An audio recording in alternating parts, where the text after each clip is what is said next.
Welcome back to my channel. Today, I'm going to share with you my top tips, tricks, and products for tackling pesky breakouts. Here in Toronto, summer is coming up. It is getting hot. We are getting sweaty. We are getting oily, and we are still wearing face masks. So we have got the perfect storm for breakouts in the maskne area. So I want to share with you some of my tips for treating general acne as well as treating mask-related acne. So if that sounds interesting, be sure to give this video a thumbs up, subscribe if you haven't already, and let's get right into the video. Let's jump into the first step of our skincare routine, and that is cleansing. We're experiencing more bacteria on our skin, we're experiencing sweat, we're experiencing excess sebum or oil, and you gotta get that off your face. Now, how often you cleanse your skin is going to be different for everyone. If your skin type is more normal to dry, or you have a skin condition like dehydration or you're sensitized, then you might not want to cleanse twice a day. You want to limit that exposure to water so we can keep our skin's moisture barrier intact, because a healthy moisture barrier will do a lot of the work for you by keeping breakouts at bay. So we want to keep that moisture barrier intact. And if you're unsure how to do that, I will link a video in the cards above as well as the description box down below on how to build a basic skincare routine for you and your skin. With our cleansing, we are going to start with our evening cleanse. Our evening cleanse is the one cleanse that everyone needs to make sure they're doing, just to make sure you are kind of resetting your skin and pampering it before you go to sleep. Because as we sleep, our skin repairs itself. In the summer, we're gonna have lots of sunscreen on because you should always wear your sunscreen. Inside, outside, wear your sunscreen. Your skin will thank you in the long term. Get off all the sunscreen, get that excess oil and dirt off. I like to suggest starting off with an oil or a balm cleanse, or what we call a first step cleanser. I really enjoy this one by the Inky List. This is their oat cleansing balm. It's a very gentle product that removes all the gunk that we want to get off our face, but it doesn't strip our skin. So when you're thinking about a two-step cleansing process, your first cleanse removes all the stuff on top of your face, and then your second cleanse cleanses your skin. So that's why we normally suggest a two-step cleanse when you're talking to an esthetician about how to build your skincare routine. So the Inky List Oat Cleansing Balm, great one for anyone, any skin type, just to get everything off. If you have normal to dry skin or you're dehydrated, you might enjoy this for both steps of the cleansing, as your first step and your second step. For me, as someone with normal to oily skin, using this as my second step cleanser, it's not enough for me. I can still feel a little kind of oily afterwards. So I like a second step cleanser. When we are looking at choosing a cleanser, I've got two types for you, and like all the products I'm suggesting you today, they're all easily accessible and affordable products, because honestly, in my humble opinion, good skincare does not need to be expensive. There are some great gems at your local drugstore that you can run and grab, because sometimes when you have a breakout, it doesn't give you a warning. You don't have time to go online and place an order at Sephora, wait 4 to 6 days to get your order. You need to take care of it right then and there. So that's why I'm suggesting products that are easily accessible. For cleansing, I've got two choices. The first one is for normal to oily skin. So people who don't necessarily produce a lot of oil, people who don't necessarily get shiny in the face, people who always kind of feel like their skin is a little bit more tight, uncomfortable, itchy. For people with that type of skin type, I suggest something like the Aveeno Calm Restore Cleanser. This is a gentle, kind of milky cleanser that has a slight, almost like jelly-like texture. Really foam up or anything. It almost applies like a creamy jelly milk, and then just massage it onto your skin, emulsify with a little bit of water, and then you're good to call it a night. If you're someone like me who has normal to oily skin, and you do like to have a cleanse sometimes in the morning, I enjoy having something like this on hand, because in the morning, I might not have the product like the sunscreen, the makeup on, and I won't have as much oil sitting on top of my skin. So I don't need a heavy duty cleanser to remove all that. I just need something to refresh my skin, and sometimes water's not enough. So I like having something like a gentle, creamy milk cleanser on hand to cleanse. If you're someone with oily skin, you produce a lot of sweat, or you just, after you do your makeup removing step, something to make your skin feel a little bit more fresh. I love my CeraVe foaming cleanser. Despite it being a foaming cleanser, it's generally well tolerated for people with all skin types.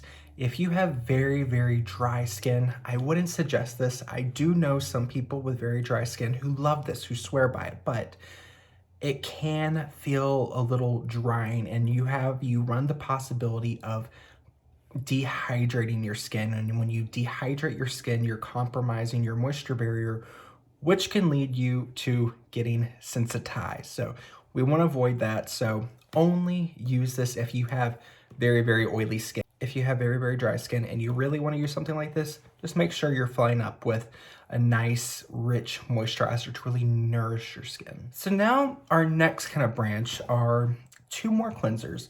These cleansers, while you can use them every day, I personally don't recommend using them every day because if used incorrectly, dehydrate your skin and compromise your skin barrier, leading to sensitization, open your skin up to having the possibility of more breakouts. So if you're someone who has very oily skin and you just feel like you need something to kind of break through the oil, I like something like a BHA or beta hydroxy acid. Over the counter, if you're looking at ingredients, you'll normally see that as salicylic acid. Now, depending on where you are in the world, every place has different regulations. So here in Canada, I believe over the counter, we do not exceed a 5% salicylic acid. I know there's some other places that don't exceed a 2%. So you have to find what you can get your hands on and then stick with that. One of my favorites that's pretty easily accessible is the Inky List Salicylic Acid Cleanser. For me, I use this 2-3 times a week just to kind of deep clean my skin. And this is also great if you're someone who experiences breakouts on the body, like your trunk, your shoulders, your buttocks. This is really good for helping to go through that oily layer on the skin, and it can get inside of the pore, clean it out. That way you are just kind of making sure that you are just kind of keeping everything as cleansed and as soothed as possible.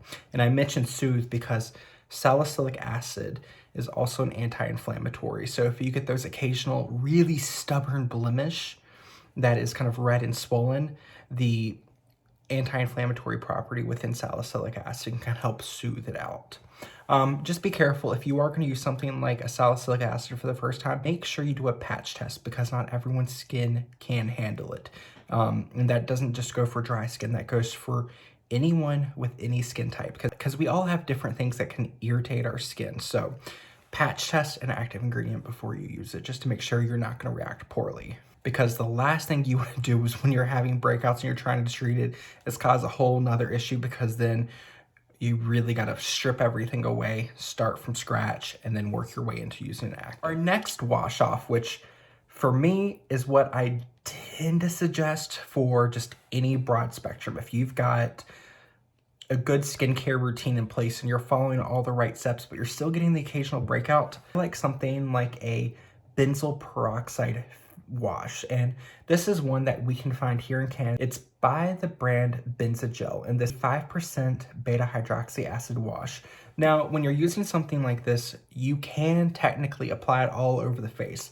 I don't like doing that. So what I suggest doing, and the way I use it, is take a little bit, lather it to the area where you're experiencing breakouts. So for me, typically, I treat the area where I'm at, wear a mask, and the sides of my nose. Leave it on for 3 to 5 minutes, rinse it off, follow up with your moisturizer, so that way you can rehydrate the skin, because benzoyl peroxide can be dry. Let's talk about some of our topical leave-on treatments. Someone who has very kind of normal to dry, or you're very, very sensitized, I really enjoy something like PHAs or polyhydroxy acids. They're not linked to the actual treatment of acne. It is a chemical exfoliator that is very gentle, and chemical exfoliators, they work by sloughing off the dead skin that's on top. So if you have more normal to dry skin, you might experiencing your skin feeling a little bit more sluggish, and sometimes you just need a little extra push to get that dead skin off, and that way you're making sure everything is kind of moving along properly, because sometimes if you have normal to drier skin, it doesn't slough off like it needs to, and you can just kind of get these layers of dull, dry skin, and then under those layers, you can be trapping bacteria, which can cause you to break out. So I like using a gentle exfoliator, and I recommend polyhydroxy acids as a leave-on treatment because it tends to be the most gentle. PHAs, or polyhydroxy acids, they're one of the few active ingredients that we have as far as exfoliation ingredients that we've got some research showing that they are safe to be used on people with very sensitive or sensitized skin, because since it's such a large molecule, it works very superficially on the surface of our skin, and which makes it nice for someone who might have rosacea. Now, if you have something like rosacea, definitely patch test your products first. Always patch test. Even if it's labeled gentle, rosacea safe, patch test. Because when you have an inflammatory skincare condition like that, the smallest thing that people say it won't react with your skin might cause your skin to react. So just be safe so you're not sorry later. So PHAs, they're generally well tolerated, and they work just to kind of slough off the dead skin. So they're a great product to have in your arsenal. Someone who tried a benzoyl peroxide wash and it's not enough for you, or you're not so concerned about it drying out the skin because you just want that blemish gone. For those extreme situations, I do really love the Clean and Clear Persa Gel. This is the 5%. I believe in the US you can also get a 10%. I don't recommend the 10% because it's a little too aggressive. So 5%, and then the way I like to use it is buffer it. So apply your moisturizer, allow the skin to kind of dry. Once you can't feel the tackiness from your moisturizer, apply this over your blemish, wait again, wait for that to feel dry, and then put moisturizer over it. So that way you're kind of sandwiching this more drying ingredient between two more hydrating ingredients so you don't completely disrupt the skin barrier in that area that you're trying to treat. And just like with the wash, this is going to help kind of kill off the bacteria that's causing the breakouts. So use this in emergency situations if needed. You can also look into using a retinoid. Now, retinoid, quick overview, retinoid is the name of the family. So under retinoids, you'll have things like retinoic acid, you'll have retinol palmitate, retinol with an OL, retinal with an AL. You'll have retinol esters, I don't know, there's a lot of different ones. There's a few different names and I don't want to mess anything up. So you've got a few, I'll do another video on that in the future, but retinoids are really good because retinoids are a vitamin A derivative, which is naturally found in our skin, and that encourages cellular turnover. That's why they've been used for years in treatment for things like acne, which acne treatment is where we got our adapalene or Differin, which if you're in the US, this is a great one. I believe La Roche-Posay also has one over the counter. From what I've read online, the ingredient decks don't look very different, so get whatever one's cheaper. So that's my 2 cents. You can also find some other retinoid products. I don't have any here just because I don't personally use them, and I don't buy products that I won't use because that's wasteful. You can also use a prescription strength retinoid. The most common one that you can think of as far as a prescription is something like tretinoin. And for us here in Canada, as well as in the United States, that is a prescription-only ingredient. So the USO does now have Curology, which I believe you kind of meet with a medical professional over the phone or on the internet. They do an assessment, then they custom blend your tretinoin. That sounds fabulous, and I wish we had it here in Canada because for me, I still have to go to my dermatologist, get a referral, get it filled, and then go through it. But it lasts a little while because I only use it twice a week. With your retinoids, you don't want to overuse it. More is not better. On average, for most people, you don't really need to exceed 5 nights of treatment because when you're using something like this, it can be irritating if you don't properly buffer it, if you don't properly kind of phase it into your skincare routine. You can really mess up your face, and you don't want that. So if you are going to use any type of retinoid, any type, I don't care if it's from over the counter, it's labeled as the most gentle retinoid you can find. Buffer it, put a moisturizer on, let it dry, apply your retinoid, and then let it dry, and apply another layer of moisturizer. And that way, just like I keep saying, you are gonna be safe so you're not sorry later, because just because an ingredient promises to be the next best thing for your skin, if you use it incorrectly, it can really, really hurt your skin. So retinoid, I will have some over-the-counter retinoids that I've tried in the past that I've recommended to friends and clients, linked in the description box down below. Our final step, in which something everyone should do, is moisturize. I only have 2 moisturizers because they're the 2 I trust, and generally they work well for a lot of people. So my favorite one is the CeraVe moisturizing cream. I like the big tub of it because I can use it on my face and my body. This is a great one. It has ceramides in it, which ceramides are little like cell communicating ingredients, which are going to help to repair our skin to keep that moisture barrier intact. And I keep saying moisture barrier and referencing our moisture barrier because as long as your moisture barrier is in harmony, working as it should, your skin is going to be a lot easier to maintain. It's because when it gets compromised, it's not going to be as easy to kind of maintain and treat your skin for what you want to treat it. Someone who has normal to oily skin, or you just like more of a lightweight texture, I love the CeraVe PM moisturizing lotion. This one does have the inclusion of niacinamide. Niacinamide is a very, very beneficial ingredient for the skin, but there are some people who find niacinamide very irritating. So that's why I recommend sometimes to more people the one in the tub, because this does not include niacinamide, which can be irritating to some people despite being a beneficial ingredient. This product I want to talk about, it's not a product that everyone needs. For me, I only use it spring, summer when I get a little bit more oily and shiny. I really like a good clay mask. This has become my favorite clay mask. This is the Cetaphil Pro, and this is their purifying clay mask. What sets the Cetaphil clay mask apart from many other ones is it's quite hydrating. So a lot of our clay mask, or if I think back to like clay mask I tried when I was in high school and college, you take them off and you just feel like your face has been sucked dry of all the moisture. This is a really nice one, as this one, I've personally not experienced that. So the way I typically recommend people use a clay mask is 2-3 times a week.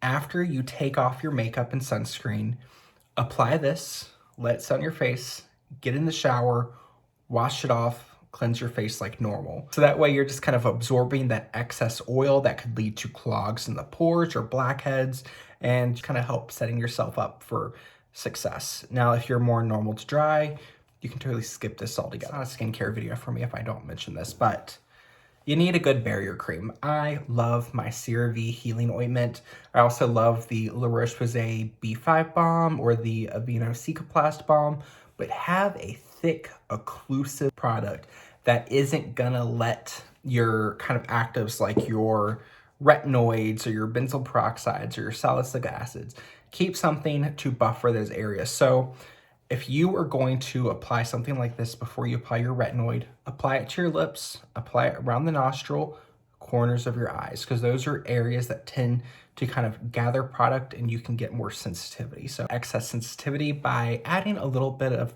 extra protection to the areas that are more prone to getting sensitized. Any questions, please feel free to let me know in the comments. I'll do my best to answer any questions.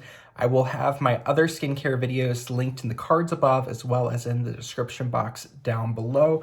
And for every product that I mentioned in this video, I will have some alternative products that are also easily accessible, affordable, and over top of them or somewhere next to them, either on the side or above, I'll kind of put what skin type I suggest those products for, because there are so many more products than what I talked about today. Today was just kind of a general overview of some of my top picks from what I currently have in my collection. I hope that was helpful. Thank you so much for spending time with me today. And if you found this video enjoyable, share it with a friend who's experiencing breakouts or someone that you just want to know how to treat a breakout if they get it. Subscribe to my channel before you go, and I will see you on the next video. Bye, y'all.